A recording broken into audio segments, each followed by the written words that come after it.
Welcome back to Recalibrate Agency. I'm your host, Danielle Photo. I'm honored today to be joined by Will Smith, a good friend of mine and a HubSpot certified trainer at Impact. Welcome, Will. Can you tell us a little bit about your agency background and where you started, where you've come from, and where you're headed next? Certainly, Danielle. Thank you so much for having me on your podcast. I started digital marketing is actually a second career for me. I started probably in the music classroom. So, about 20 years there, I was a music teacher.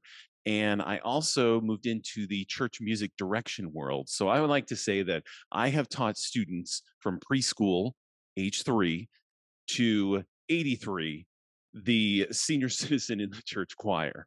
So that's my experience. I actually started in digital marketing with the church because we had no social media presence whatsoever. Our website was also horrible. Taught myself WordPress, established those social media channels, and I really enjoyed what I was doing.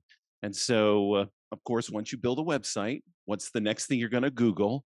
How do I get more people to come to my website? And I found this thing called HubSpot. And from there, I noticed that they had a HubSpot Academy, which had all these certifications, free training. So I dove into that, and I was actually lucky enough my first job was at a small but mighty agency. They've actually grown since I was there in Pittsburgh. And then from there, I was recruited to Manobite, where, of course, you and I met. And after Manobite, I was actually brought over to Impact, where I am the HubSpot certified trainer there.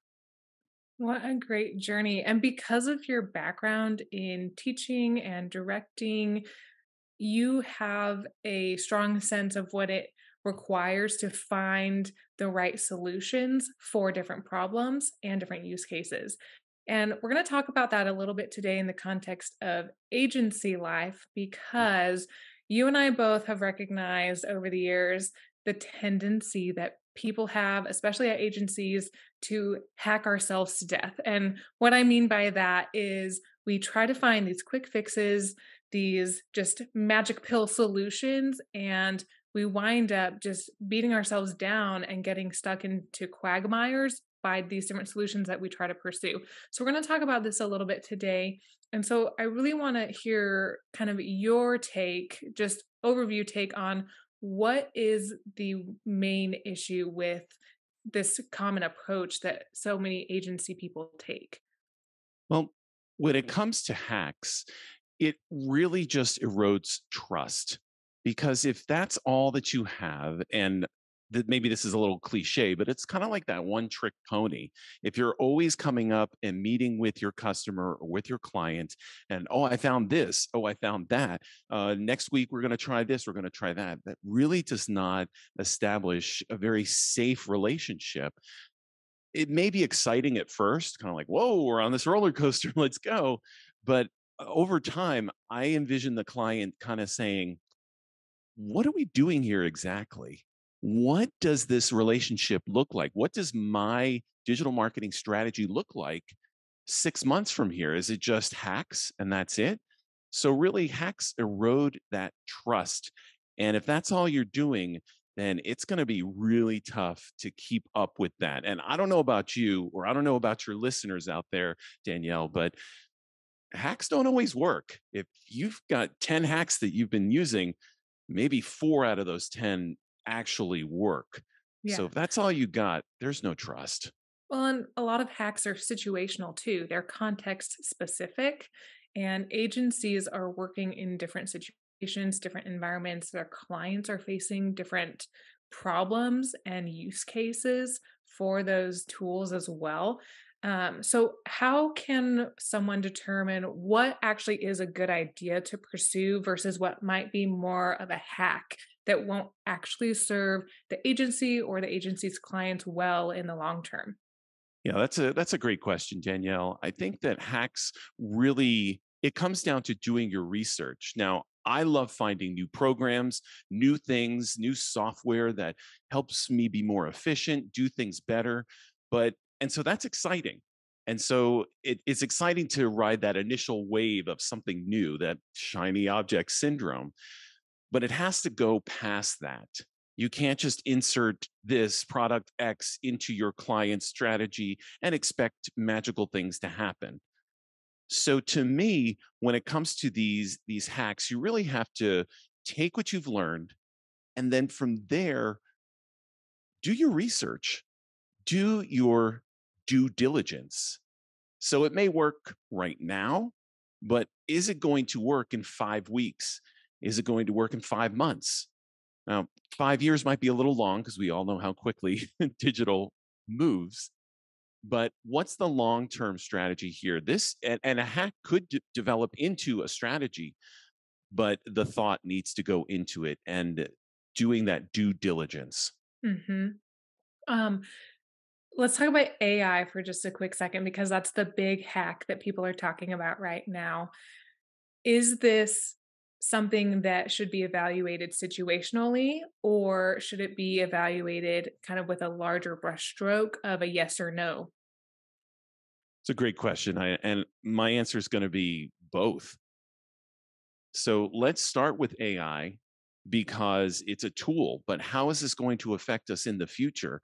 It's not going away. In fact, I got a text from my daughter this morning that said, "Hey, Dad, they just blocked ChatGPT from my school."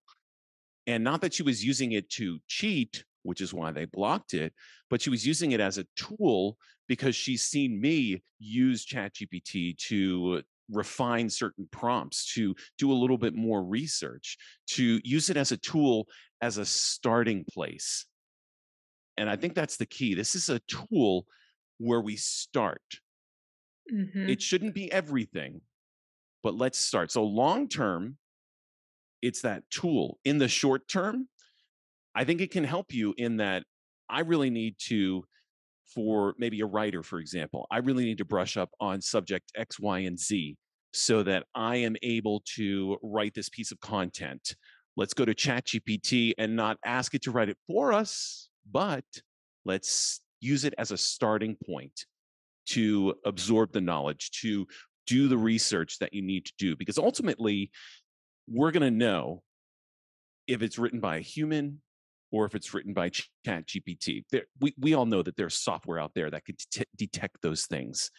And so when it comes to the front facing consumer, when it comes to your client, I think with this Chat GPT and AI being such a part of our daily lives now, our trust meters, the bar has been raised. Mhm. We're really on the lookout for BS now. We really Can I are. trust? Yeah, can I trust this person? Can I trust this piece of content? And so it's up to us. How do we combat that? Well, we combat that by not having ChatGPT write everything for us. We Well, combat and that. Go ahead. the other thing too is the digital world is so fast paced already, and it's moving faster and faster day over day, year over year. AI is accelerating that as well. So this has led to a situation where both individual contributors at agencies as well as agency leaders are facing new pressures to create solutions, find ways to do more with less, and also just navigate this new terrain where there's this push for more and more and more. How do we Mhm. actually step back and say, well, what if we took a different approach and actually focused on doing less but better? So, how do you see this playing out? I see doing less but better. It comes down to your team. It comes down to your people. So for the agency owners out there, investing the time to find, hire, and invest, continue to invest in the right team, that's going to allow you to overcome these more with less, faster, better, even because if you have the right team with the right mindset that can accomplish new things, that can say, yes, and I'll figure it out and get it done, that's going to be the key for you to really make this happen. Because if you have think of it almost like a think tank, if you have this great group, this great team of thinkers that don't just rush off and write that piece of content or rush off and try to, but stop and think before they take action, That's going to be the key. Yeah. And I think a lot of people these days have kind of foregone their what I like to call the obligation to think. They don't take hold of that responsibility, that obligation that they have to themselves and to everyone around them. And because of that, they're always looking for hacks and looking at best practices and just trying to mimic what other people are doing. And it creates this faster pace on the hamster wheel that we're all spinning on as a result of not thinking, not stopping. And so, what can we all do as agency participants for ourselves, for our team members, for our clients to kind of take a step back and refocus on the core mission of the agency and the core values for delivering to clients? What do you think we can do? Recently read a book, The Power of Unwavering Focus by Don DePani. And he brings in a lot of Buddhists, a lot of different philosophies in there. And if you think about it, we've never really been taught how to focus. When you say, how can we just sit back and think? Sometimes sitting back and thinking is the skill that we are never taught and we never practice it because we're on that hamster wheel. It's moving us again and again and faster and making us, we act, which is important, but we don't think first. And so I would say the best way to combat that is to start by learning how to think Hmm. and taking the time and practicing that. And if that means, and not just learning, I'm going to go and I'm going to learn this certification or I'm going to do this, but taking 20 minutes, taking an hour out of your day and scheduling that time. It's just like, working out, going to the gym, Hmm. meeting someone for lunch, nourishing Hmm. yourself in practicing how to think is really going to be the key. And reducing distractions, Oh, because you can take yourself out of your office environment. Even if you're working at home, maybe you go to a different room or you go sit on your patio, or wherever you like to go just to change your scenery. Have a notebook with you, but maybe leave your phone in your office, leave your laptop in your office. And I know to some of you out there, you're like, oh, I can't do paper. Like, that is just not my thing. Everything's digital. But distractions crop up all the time. And really, I think our constant connection to the internet, people always being able to access us, has caused this demise in the ability to think and the space that people give themselves to think. I also think there's a level of grace that you need to give yourself too to kind of overcome this feeling of needing to do something all the time, because thinking is a lot. You can be walking, you can be, swimming or running or sitting. You can be doing those things too to think, but if you're just sitting and reflecting and processing, it's really easy to get distracted by other things that you feel like you need to do because you're stressed about it. that's such a great point, Danielle. And a lot of people will, giving yourself that grace is so important because somebody will look at you. If you're playing video games, for example, having that right brain, letting your brain just kind of go through, or even driving. My son has an hour and a half, so 3 hour round trip.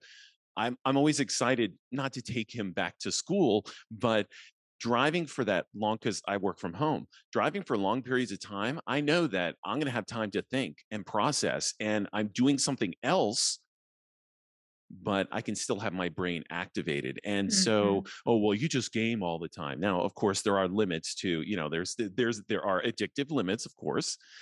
But if you're taking an hour just to kind of take a brain break and play a video game that you love and letting your mind kind of wander, sometimes the pieces of the puzzle, when you're removed from your work situation, they become so clear and you're There's better for it. Yeah, there's actually research out there, that shows a strong correlation between high thinkers and high value ideas with people that actually play more. They go out and they do activities that they enjoy that get them participating in totally different scenarios, and it helps them problem solve and come to the table with a fresh perspective. So, I think that's really important to remember. And Will, I appreciate kind of your stance on this too with a commute, which a lot of agency creatives and owners don't really have anymore. So, what can you do to even just create those spaces for yourself? Really, is the main question that you need it to determine as it fits you. It comes down to scheduling it. And I know that sounds very rigid and that sounds very, if it's, but honestly, for most people, and especially for me, if it's not on my calendar, it's not going to happen. So scheduling that time, and somebody might say, well, why do you have that time there? You're doing nothing. And that's that hamster wheel thinking. That's that you need to do something. But really the importance of scheduling that time to say, this is my time to think, this is my time Mhm. to sort things out. That's why, and there's studies out there, that's why sleep is so important, because sleep, it allows your subconscious to sort everything out. If you're running on 4 hours of sleep and caffeine, what are you sorting out there? You don't, you're not giving yourself, and so everything becomes blurry. And Mhm. so making that time to, and taking that time to schedule it. And I'm going to, I heard this rumor, I haven't seen it myself, but the HubSpot main offices in Boston, I believe that Brian Halligan put nap rooms in the office for that very sake. Now, obviously, you're not going to go to work and nap all day, but to take a 20-minute nap Mhm. to clear your mind and to refocus, I would put that on my calendar Yeah. for sure to make sure Yeah. it gets done. I'm a big proponent of power naps. Will, you know this from when Yep. we were working together. But power naps are super helpful because they let you kind of reset and they allow your body to kind of calm down from maybe the stress that you were in, like trying to crank something out or dealing with a fiery situation, and let you reset and refocus. Like, okay, what do I actually need to get done today? And just carry out the rest of your day from there. How do we do this for individual contributors on the team too? Because it's one thing to do it as the owner because you are the top person, so you get to control your schedule a little bit more. How do you make it okay for your team to take time to think as well and not feel pressure to just be doing all the time and pushing buttons and delivering out the door all the time? Well, I think attitude reflects leadership. So it does start with the leader. And so if the leader is showing that, yeah, I'm okay to, I need a 20-minute break here, then if they're showing that, hey, I'm just gonna, I canceled the remainder of my calls and I'm gonna miss the rest of the afternoon because I want to get this, and this separated or figured out. If the leader shows that, and then allows, creates a space, creates the environment, creates the support and the investment for their team, I think that's how the individual contributor can do that. Now, if that space is Mhm. not there, I would say that fight for that space or at least bring it up. I have found that this, or make the establishment and just say, I'm busy for the next 20 minutes because of this, and this. I'm turning off my Slack notifications, and this is what's happening. If people start to see that as a pattern, and to be honest, I never even thought of that until you and I started working together. If people start seeing that and saying, this is a priority for me because I have found it does the following things for me, and you list them off, and I'm a better person, a better, I can, my work is better because of these things, then I don't, it's kind of a no brainer at that point. If you can say I'm better at what I do when I do this, then the leader really needs to look into that and establish and create that environment for everyone else. And even communicating it is as simple as saying, like, "We don't expect you to respond to every Slack message in 20 minutes or less," or maybe we do. I mean, that's a culture thing at different agencies. So communicate it. Communicate your expectations on how quickly internal communications should be responded to versus client communications, and that way everyone knows exactly what the game rules are so that they can operate within that context. Now, I want to shift slightly just for a moment as we get to the end of this conversation, Will, of how do we, as we are evaluating what are hacks and best practices that we should avoid or optimize for and think critically about for our own client use cases, how do we balance those changes and those needs with also the agency need to create SOPs and standard ways of delivering for clients? How do we balance that? I'm going to go back to your team is absolutely key here because there's so much that's shifting, that there's so much that's happening, and of course we have standard operating procedures, and of course we do have some of that internal turnover. Your team is going to be key. If you have a hack that you've established that you've been working on that's been happening, and maybe it's time to turn it into an SOP, that hey, this started out as a kind of a neat idea. We didn't think how far it was going to happen or how far this is going to take us, but at this point, because the following things are true, we're going to make this into a standing operating procedure. And I think if you're shifting, if that's happening every week, then you're hacking too much. You are literally hacking yourself to death. And Yeah. someone needs to have a real a frank constructive conversation about how this constant shift does not induce an environment of safety and trust as well.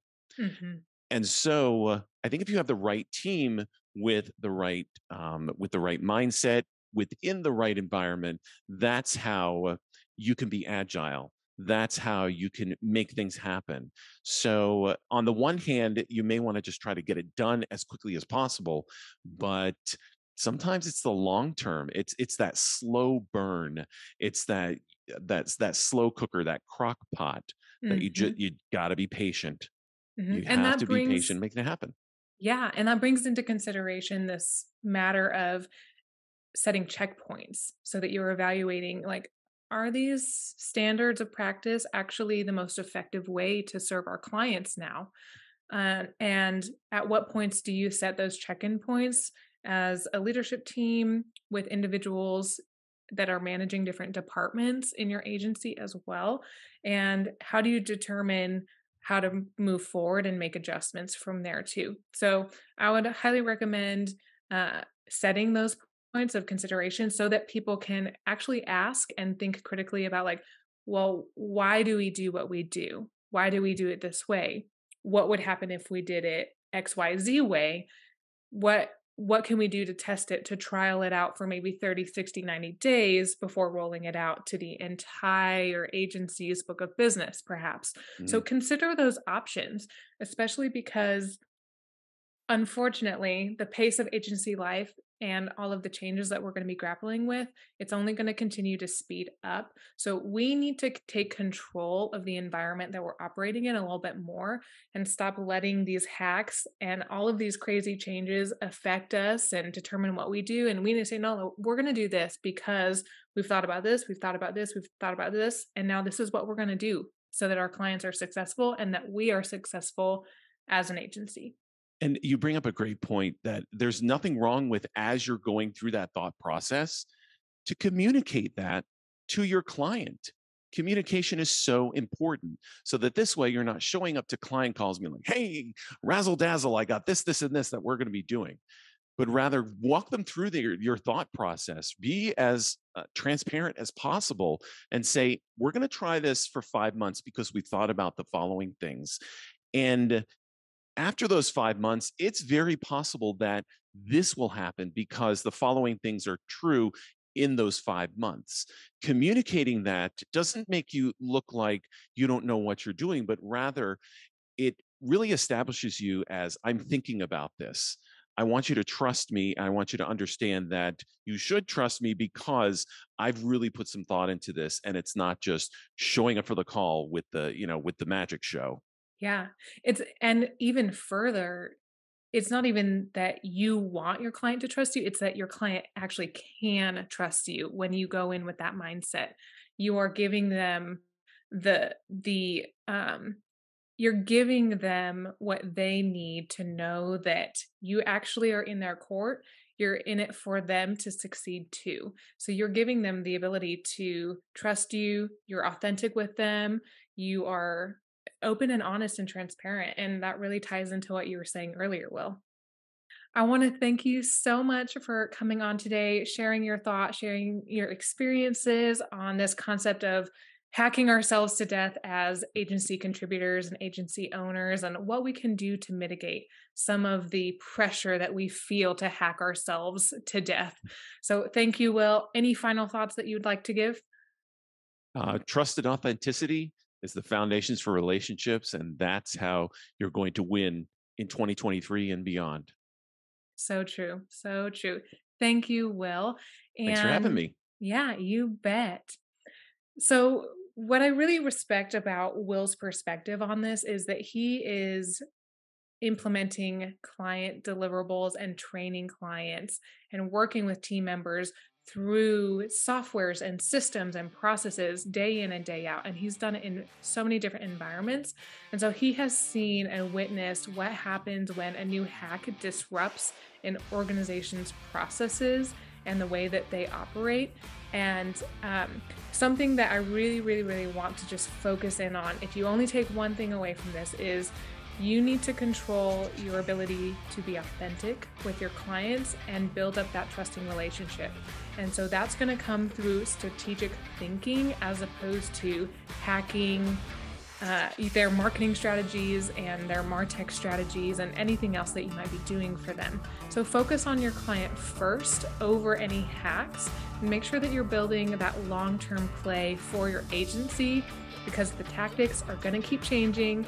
So control what you can control and operate within the rest. That's all for today on Recalibrate Agency. I'm your host, Danielle Photo. Cheers until next time.